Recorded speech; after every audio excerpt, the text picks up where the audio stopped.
Le Montespan par Jean Telet et Philippe Bertrand. Alors, une biographie, pour ainsi dire, même s'il y a, je suppose, quelques petites libertés, du marquis de Montespan, un personnage historique de je ne sais plus quel siècle, c'est vers les rois, style Louis XIV, Louis XV, Louis XVI, dans ces eaux-là. Peut-être même plus vers Versailles et ces choses-là, un peu plus, ouais. Et donc, c'est l'histoire du marquis, qui est un homme un peu un nouveau riche, comme on disait à l'époque, apparemment, qui a du pognon, qui vit pas comme un noble, mais pas loin, qui a quand même quelques serviteurs, des femmes de ménage, voilà. Et qui tombe amoureux d'une demoiselle, donc je ne sais plus son nom, enfin sa femme, qui va vivre une jolie histoire d'amour, dépeinte dans le monde de l'époque. C'est montré de façon très crue, très réaliste. Le graphisme est assez particulier, hein. C'est des dessins un peu simplifiés. Il y a des fois, c'est un peu déstabilisant, des expressions qu'on aurait aimé un peu plus travaillées, qui sont faites un peu à l'arrache, mais bon, c'est un charme général, ça passe, c'est pas trop gênant. Et donc, dans l'histoire, le marquis veut absolument se faire, comme tous les nobles de l'époque, se faire bien voir par le roi pour avoir ses entrées dans la cour. Donc, il va essayer de différentes méthodes, faire des dons au roi, faire lever une petite armée privée pour faire des faits d'armes, se faire reconnaître en tant qu'adorateur du roi, etc. Ça fonctionne pas, tout ça, jusqu'au jour où bah, il est surpris d'arriver dans les petits papiers du roi, tout simplement parce que sa femme est choisie comme maîtresse officielle, une des maîtresses officielles du roi, ce qui à l'époque était un honneur. Et donc, à l'époque, donc le fait d'être cocu était honorifique, parce que sa femme, le roi se tapait sa femme, donc la femme du gars. On se comprend. Et, et le problème, c'est que bah, le marquis de Montespan, plutôt qu'être honoré, il se rend compte qu'il est très amoureux de sa femme, et que donc, bah, il va être très jaloux. Et il va montrer de façon un peu forte au roi qui désapprouve son choix. Le roi va se vexer, le déclarer, pas ennemi public, mais en gros qu'il n'est plus le bienvenu, il le dégrade de ses titres de noblesse. Euh, et le marquis, lui, va s'en vexer, ne va pas vouloir abandonner sa femme. Il va choisir d'essayer de contrecarrer le roi, sauf qu'à l'époque, il n'y a rien de plus dangereux que de contredire le roi. Donc forcément, il est victime de plusieurs tentatives d'assassinat, il est obligé de fuir du pays, et il se rend compte surtout au fil du temps que sa femme n'est pas outrée par la chose et est devenue une belle salope, comme on dit. Elle est devenue extrêmement vénale, la vie à la cour lui plaît, elle a des bijoux, elle a des robes, elle a tout ce qu'elle veut, et au final, elle est heureuse alors que lui est malheureux. Donc il va finir par enterrer son amour au sens propre. Il va faire un enterrement, dans lequel il symbolise son amour, et il va l'enterrer dans un cercueil. Il va se balader avec un carrosse avec des cornes de cocu, hop, ici, pour montrer oui, je suis cocu, je suis le plus grand cocu du monde, et j'en suis fier, etc. Parce qu'il revendique son amour perdu. Et il va essayer de se venger. Et donc la deuxième partie du bouquin représente sa vengeance envers le roi. Donc apparemment ce sont des vrais faits.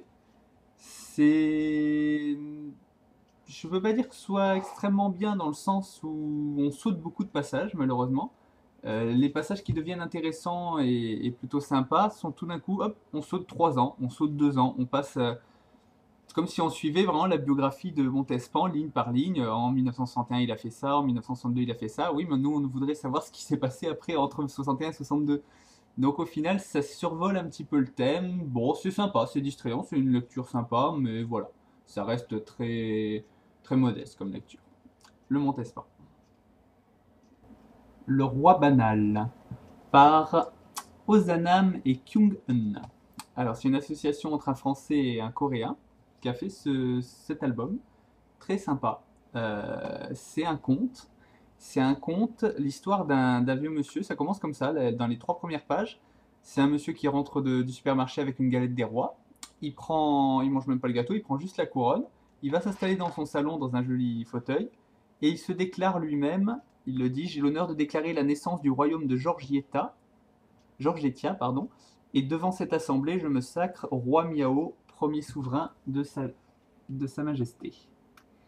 Donc il se déclare lui-même roi d'un royaume inventé, le royaume de Giorgietta. On apprend que c'est son ex-femme qui est décédée. Et en son honneur, il crée, juste dans son esprit, juste pour lui-même, un royaume. Et c'est un peu une façon ludique. C'est un monsieur qui s'ennuie dans sa retraite, qui a une petite vie pépère avec son chien, et qui s'ennuie de cette vie-là, et qui a envie de créer un royaume et de se créer un amusement. Et sauf qu'il va pas vouloir s'arrêter là, il va vouloir que son royaume soit reconnu. Donc il va se battre pour que le royaume de Giorgietta soit reconnu par la France, ça se passe en France, par l'État français en tant que royaume indépendant. Donc il va commencer à essayer d'aller voir les... Enfin, il fait tout de chez lui, de poster des requêtes au niveau de l'État pour avoir des... Je sais pas comment on dit exactement, je me rappelle plus, des choses officielles. Il va essayer de créer ses propres papiers d'identité du royaume de Giorgietta. Et puis sans arrêt, il s'imagine les scènes. Là, il est dans son jardin, il s'imagine qu'il a un petit château autour de lui, il vit vraiment dans son monde, quoi. C'est le petit vieux qui vit dans son monde. Et jusqu'au jour donc où, à force d'envoyer des lettres, les lettres, forcément, il met des timbres faits maison avec le royaume de Giorgietta, donc les lettres ne passent plus de toute façon pas. Sauf que son beau-fils travaille à la poste, quelle coïncidence. Et, et un jour, le beau-fils donc, va tomber sur ces lettres, va en rigoler, c'est la plaisanterie entre copains, copains postiers, ils se rendent compte toutes les semaines qu'ils reçoivent un courrier du royaume de Giorgietta, ils le lisent, ils l'ouvrent, ils rigolent. Jusqu'au moment où le beau-fils il va se rendre compte, il va finir par comprendre, à force de discuter avec son beau-père, que c'est lui.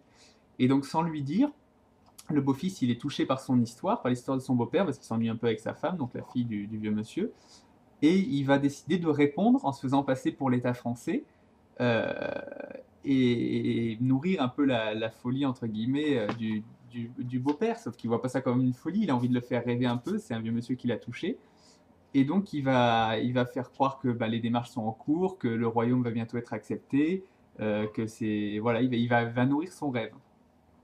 Et donc le graphisme est déjà vachement sympa, j'aime bien, même si ça peut paraître un peu particulier au début, hein, c'est très contemporain. S'il n'y a pas énormément de mouvement dans les images, c'est vraiment comme un conte. C'est des images très posées, un peu colorées.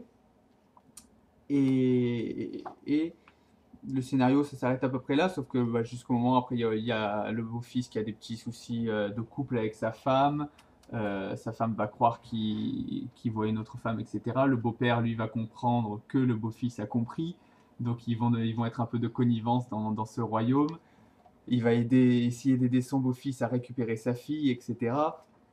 Il va le sacrer chevalier du royaume de Giorgietta. Enfin, tout un petit micmac évidemment pour nourrir l'histoire, parce que c'est quand même une histoire d'une centaine de pages, donc il faut que ça avance. Il y a le vieux monsieur aussi qui est amoureux de la dame qui arrose ses plantes au premier étage du bâtiment voisin.